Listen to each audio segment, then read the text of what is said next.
Hey everybody, Bruce here with Traveling with Bruce. Welcome to my channel.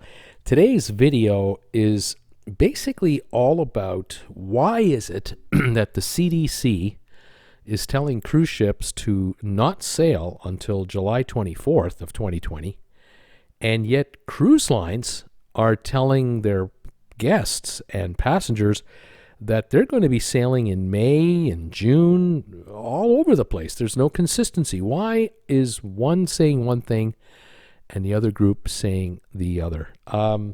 Mystery of life. Thank you for joining me today. Thank you for subscribing to my channel, Traveling with Bruce. Thank you for giving my videos thumbs ups as well. Also, those of you joining my Facebook group page, welcome aboard. We hang out there between my videos. And you're welcome to join my Facebook group page, Traveling with Bruce. Just find it on Facebook, ask to join, I'll let you in. I administer the site. And also thank you for following me on Instagram. Jennifer is handling the Instagram account, and we have over 700 followers. It's going viral. How do you like that? Fantastic. All right, let's talk about today's subject. I find this one a real puzzler in a way. The Centers for Disease Control, the CDC, they issued a 30-day no-sail order back in March for the cruise lines, which wasn't an issue because the cruise lines voluntarily complied with a 30-day no-sail order to not sail cruise ships into early April. However, things have changed because, of course, a lot of cruise ports in the USA are virtually shut down to any kind of commercial traffic, especially cruise ship traffic. Airlines are virtually not flying, although there are still flights for some of the majors, but the number of airplanes in the air are just a fraction. International flights are virtually impossible to find now. Hotels are mostly closed, or if they're open, they're at 15% occupancy, and vast wings of hotels have been shut right down, layoffs everywhere.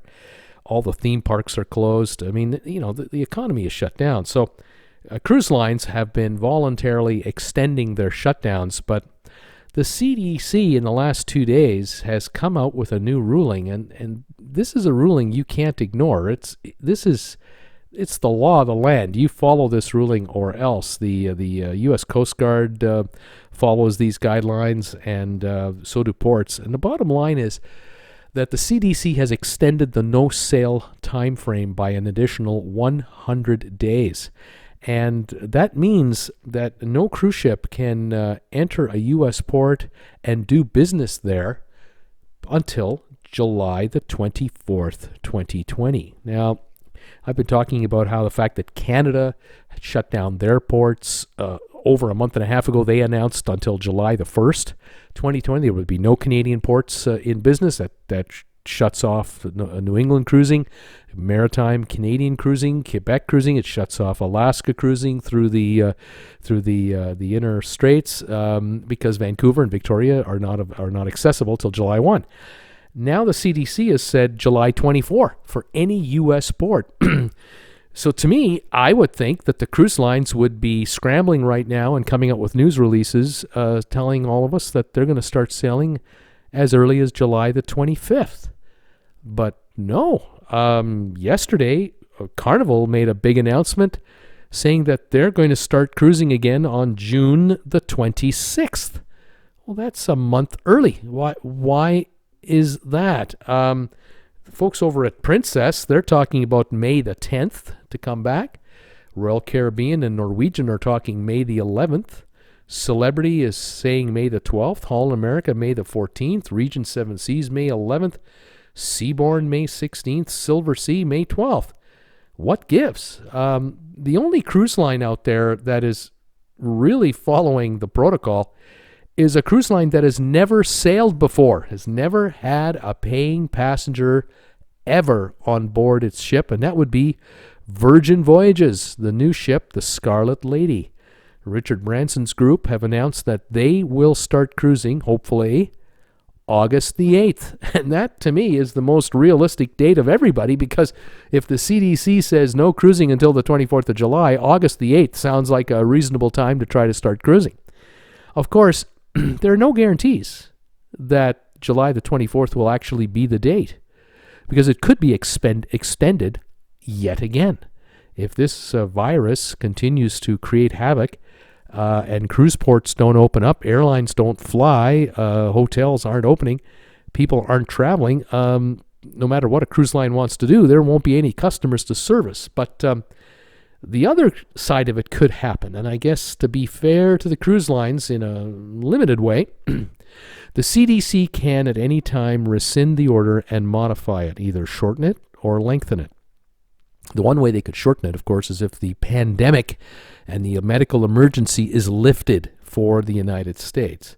If the health departments in the USA determine that the virus is no longer a threat to the world, to the United States, to Americans, they could rescind it, and the CDC could then lift the 100-day no sale order and could put up a new one that could be 50 days or 30 days or 60 days, whatever they want.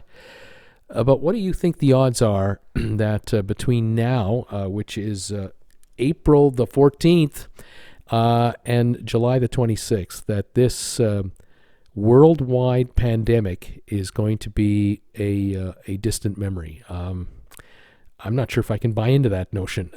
Cruise lines, of course, they're in the business to make money. Who isn't? Airlines are in the business to make money. So are hotels. So is Disneyland and Universal. They're all in business to make money. Even your local corner store. All of us, we're in the business to make money and pay our bills.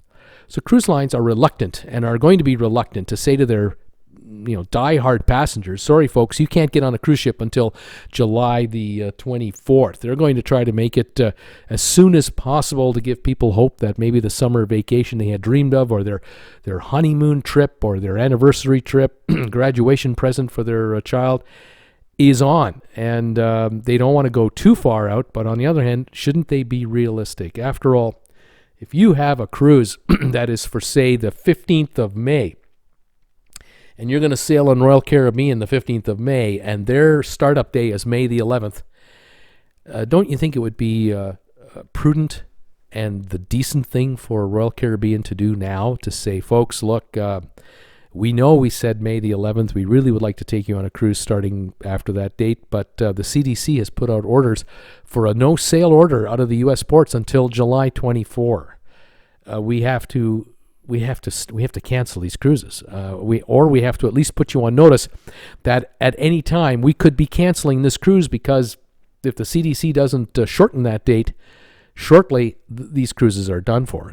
Being the 14th of April, we're talking about 40 days out that a cruise on May the 14th would happen. People who go on a cruise, especially those who live far out of town, can't drive to the cruise port.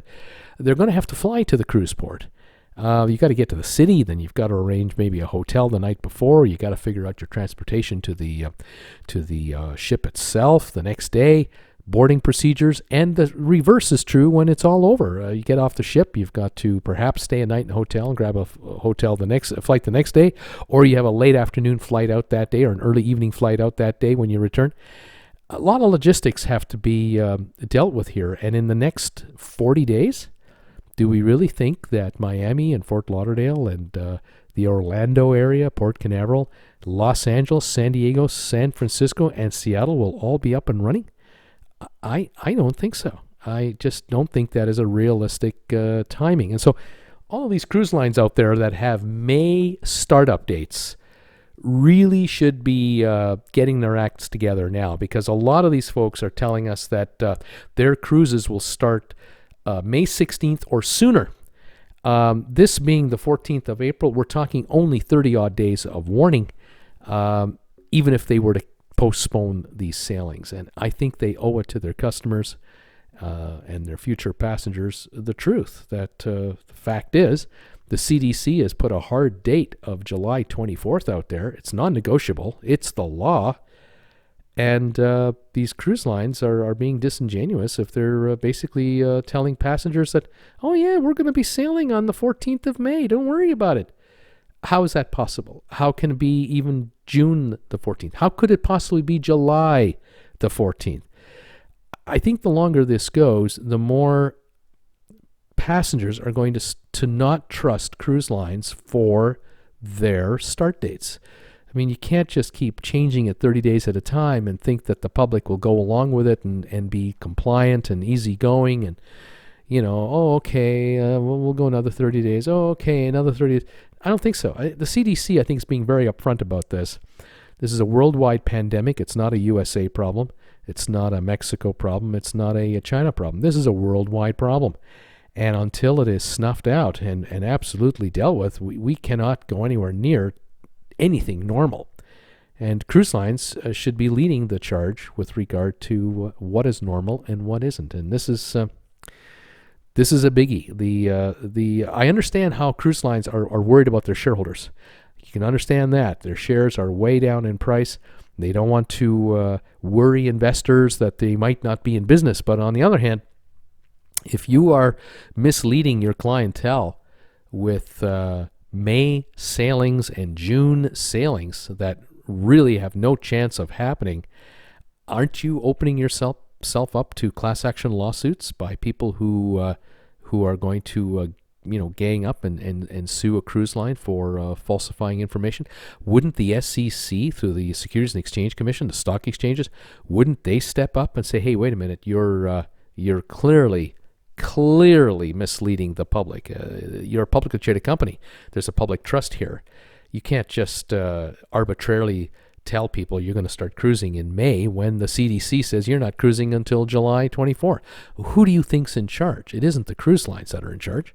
The CDC is in charge of this call. And so as a shareholder, I would be concerned that the cruise line that I own shares in is out and out lying to the public or misleading the public with respect to when they're going to be able to offer a service that they're known to be able to sell. You can't get away with it. I'm amazed that law groups have not yet formed class action groups to sue the cruise lines for misleading the public here. This is they're just asking for it. I mean, they're just begging to be sued by lawyers and passengers alike. We'll have to see how this all works itself out, folks. Love to get your thoughts on this. Send me a message and tell me what you think about it. But folks, I'm wondering, why is it that cruise lines are offering cruises from May the 10th until June the 26th in the case of Carnival, when clearly the CDC says you can't cruise until the 24th of July. Good on Virgin Voyages. They picked August the 8th over a month ago. They wouldn't be cruising until at least August the 8th. They might be the smartest cruising company in the bunch, and they haven't had a paying passenger yet. Anyway, we'll stay on top of this one. Thank you for joining me today. Stay warm, stay safe, stay healthy. We'll talk to you later. Bye for now.